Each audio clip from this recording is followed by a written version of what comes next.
What's going on, beautiful people of YouTube's Renebean? Welcome back to another episode of Life of a Game Hunter / Collector. We got some work to do today. I have messed up, as the title says. I had done a NES refurb not too long back. I think I did two, maybe in the last episode or the episode before. But after I put everything back together, I didn't realize that I had folded a capacitor over and enabled the system inoperable. It was getting very hot. I got to open that up. Hopefully we can piggyback a capacitor from a donor system onto that one. And then I got a blue Sega Game Gear, like that one right there. That was promised out to somebody that we got to get refurbed out. So let's go ahead and get that done. I'm going to go ahead and announce the winner to the last episode giveaway. And that winner is Gamers Haven. Congratulations. Hit me up on Instagram to claim your prize. For everybody else out there, just be subscribed to the channel. Hit the thumbs up and leave a comment down below. Hopefully something positive for your chance to pick out some of these very awesome pins. We got Zelda, we got Pokemon. There is a whole bunch of really awesome stuff in there. So anyways, guys, let's get out there. It has snowed like 1.5 feet in the last few days, but I got to get out in that shop and we got to get to work. Let's do it.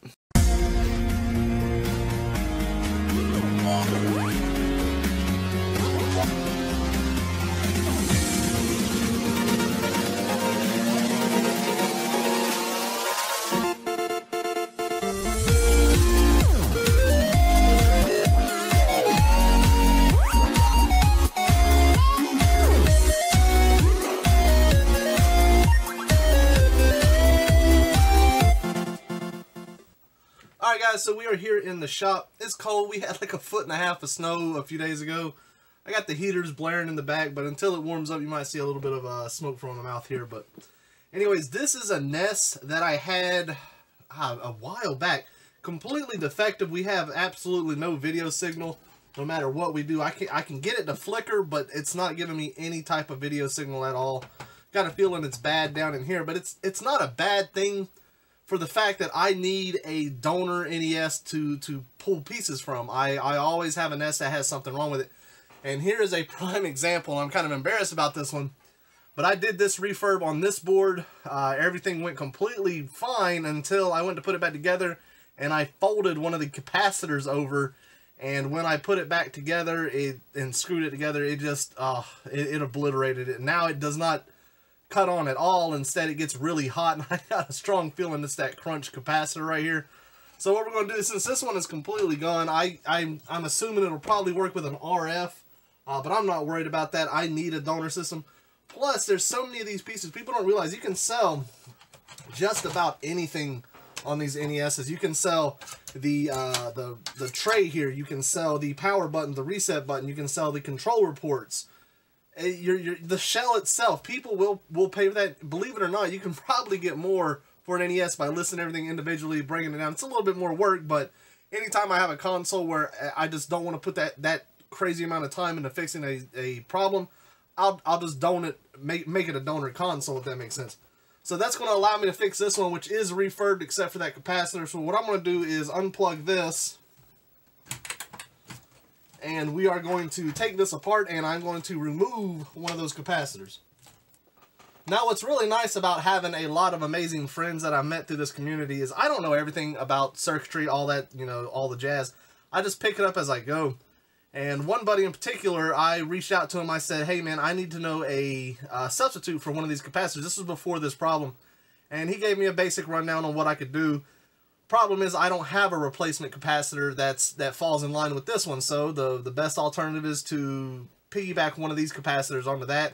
Plus, I'll have the whole board for any time an issue like this, you know, comes up. Because keep in mind, whenever you're disabling lockout chip or something like that, you can easily mess up and yank one of these capacitors. I've seen it done, but it's going to be nice to have this donor in the background.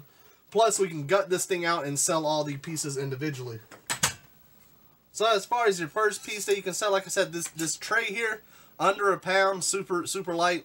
I can't remember what the going rate for one of these are. I want to say I've sold them for 12 to 15 bucks free shipping, which ain't bad at all. This pin set was not refurbished, I don't think. It is not. It doesn't even look that bad. But this one over here was, so what we got to do, we need to take this out. And pulling these things, you want to bend this up just a little bit. And be careful, because that metal grate right here is sharp as hell. I have cut myself quite a few times pulling these out. Be really careful. Wiggle back and forth. Then you got this one right up front here. And voila, that is out. We will set this off to the side. I'm going to turn my compressor on and blow this out because I tell you what, how did the other one look? Let me see. Yeah, we'll just swap over. This one, we will actually, I won't turn the compressor on. We'll do this in a sec. But like I'm saying, you can sell the power switch, the reset button. I know it works because we just did it. Same with the controller ports. You can sell these. I'm telling you guys, it's limitless possibilities when it comes to gutting a console. It's not completely ruined if it doesn't cut on.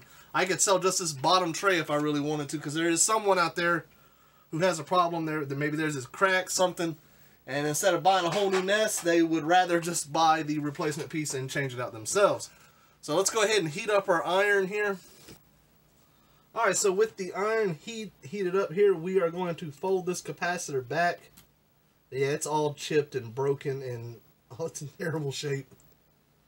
I feel so bad when I did that. And that's actually not going to grip it that well. So all I'm going to do is pick this capacitor up, kind of pinch it, and just desolder from the other side.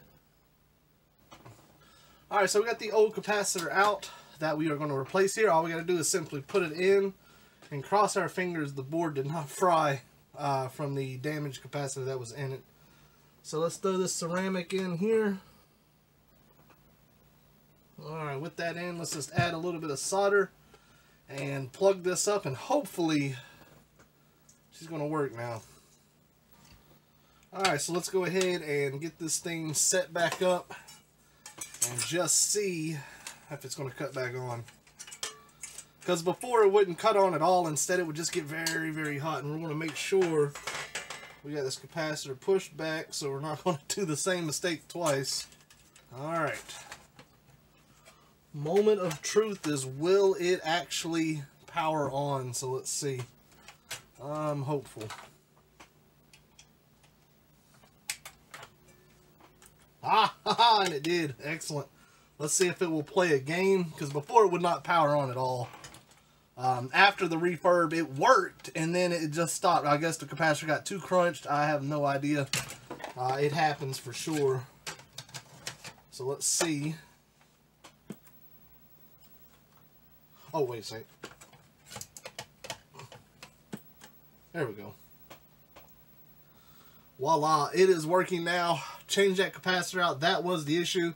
So I'm going to put this thing together, fix it back up. This one will be available for sale either Mercari or my eBay. Just send me a message if you're interested. Now it is time to do that Game Gear that I've been waiting so long to do and get that out to that person who was promised to.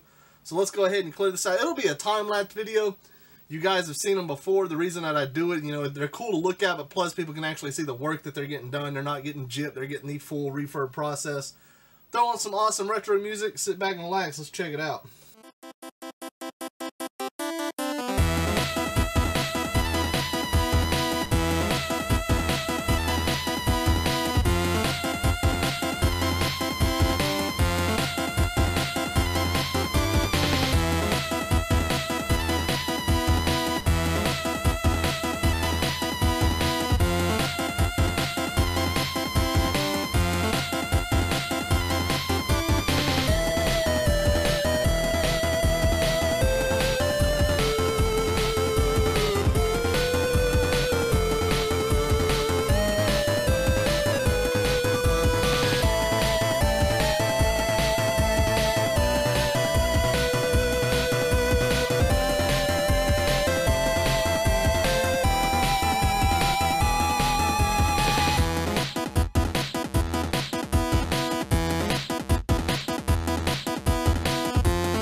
Alright guys, we are done. This game gear is looking good.